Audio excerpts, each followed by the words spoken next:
So this evening's session, we're going to talk about forgiveness and get a really, really good understanding of what forgiveness is. Why do we always get told to forgive and what that means in itself? Sometimes the advice out there in the mainstream media of spirituality give you really, really unfinished or bad advice. And sometimes it can be extremely invalidating. Now, most of the advice that we get is that you need to go towards forgiveness.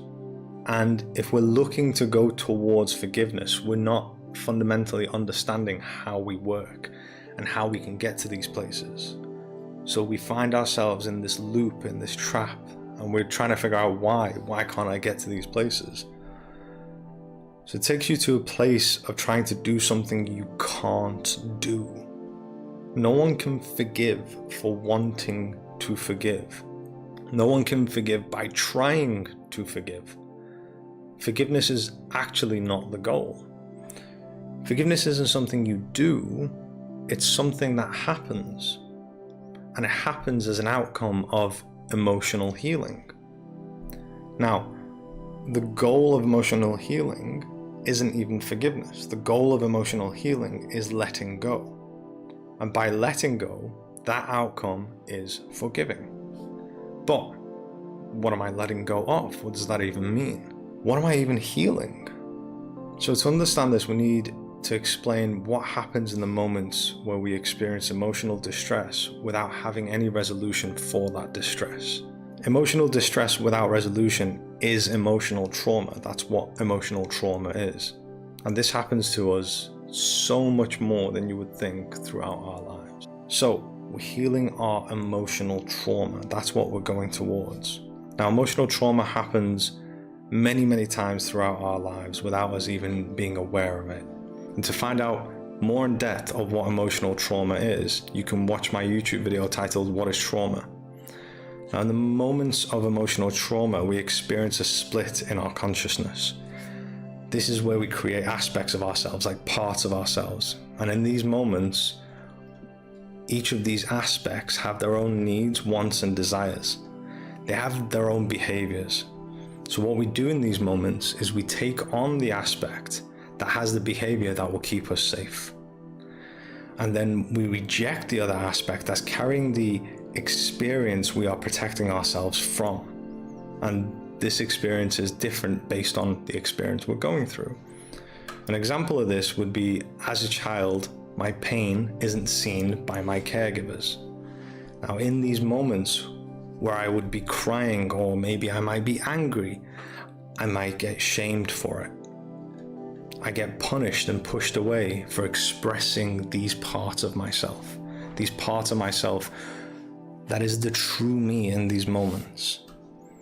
Now, expressing who I really am and being pushed away, I'm emotionally abandoned in that moment.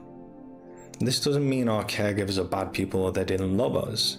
We don't know what we don't know. We live in the emotional dark ages. Now, this and many other similar experiences are all contributing to my abandonment wound. A caregiver doesn't need to physically leave us to be abandoned. This happens emotionally as well. This happens many times throughout my life.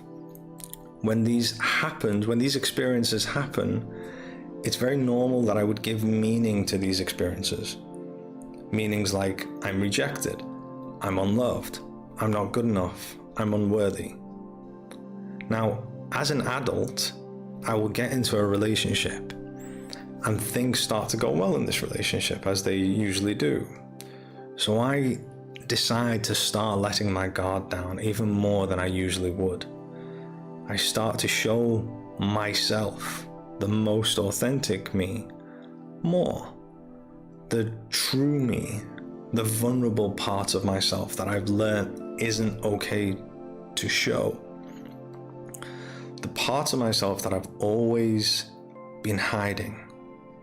The parts of myself that were not seen by my caregivers or others around me. And at some point, maybe this relationship ends, whether it's months or years down the line, and my partner may leave me or abandon me. This triggers all of the original abandonment wounds from my childhood.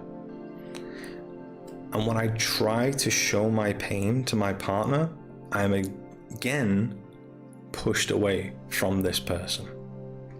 The same person that I allowed to see the vulnerable part of myself. The person that I thought was safe to show these parts of myself to. But the relationship's ended, and I've been rejected. So now, my abandonment wounds are firing off. I can feel the pain from the original wounds from my childhood, and I don't like feeling that pain. No one likes being in the middle of that pain. So this pain is because it comes from the original wounds when I was a child. When I experienced distress without any resolution for that distress. And because there was no resolution, that means that I didn't have my needs met in that moment. And with me going through so many experiences like this, I now have many, many unmet needs. This is why I'm in the middle of all of this pain in this moment. It's because I have so many unmet needs. So I need to find a way of meeting the unmet needs. Now, one of the most common ways and the most effective ways that we meet an unmet need in a situation like this is by using resentment. By resenting the person that hurt me, it keeps me away from feeling the pain that I'm in. Resentment is used as a reminder that I will never let anyone do this to me again.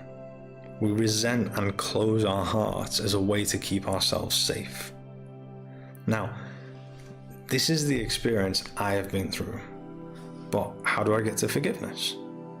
How can I get from here to where I need to be? I can't just forgive, because if I forgive, that means I'm not resenting, which means I will lose the way that I'm meeting all those unmet needs, which means I will go right into my pain. This is why it's very, very undesirable to even think about forgiving someone. And this is why it can be so invalidating when someone says, all you need to do is forgive. You just gotta forgive. Because it's so invalidating, and they're literally telling us to just go into your pain. All you gotta do is go into your pain. That's not something I want to do at all. So what do? I learn how to heal the parts of me that are carrying the original wounds of abandonment from my childhood. I use my triggers and the connection to these parts of myself and start to bring them in with love instead of pushing them away with hate, which is what I've been doing this whole time. The more I bring them in and heal these parts of myself, the more I start to meet any unmet need I have. Now, the more I start to meet these unmet needs in a healthier way, I start letting go of the unhealthy way that I've been meeting these needs, which is resentment. The goal is letting go. What am I letting go of? I'm letting go of the unhealthy way that I've been meeting an unmet need from my childhood, from the childhood emotional wounds that I have, which most of the time has been resentment.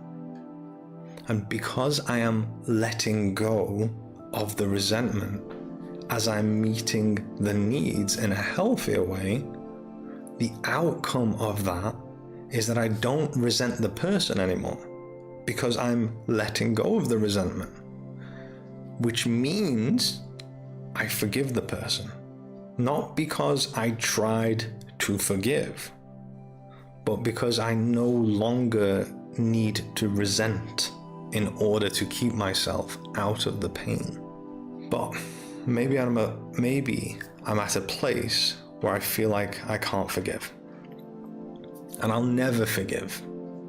That's okay, and that's understandable. That's very normal. but it really helps knowing and understanding what's actually going on. What's actually going on is that I don't want to go into my pain. That's what I'm really feeling. If I even go towards thinking that I can forgive this person, then that means I have to let go of my resentment.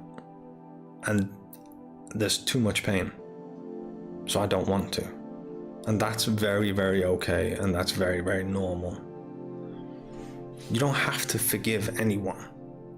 I know society and most of the people out there will say you've got to go over to it. You don't have to forgive anyone.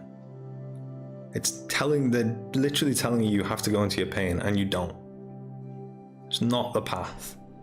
The path is learning how to heal yourself to then be able to meet all of these unmet needs, and the byproduct of that is you will forgive because you have let go of the unhealthy ways of meeting the needs. If you do the healing, everything else will work out on its own.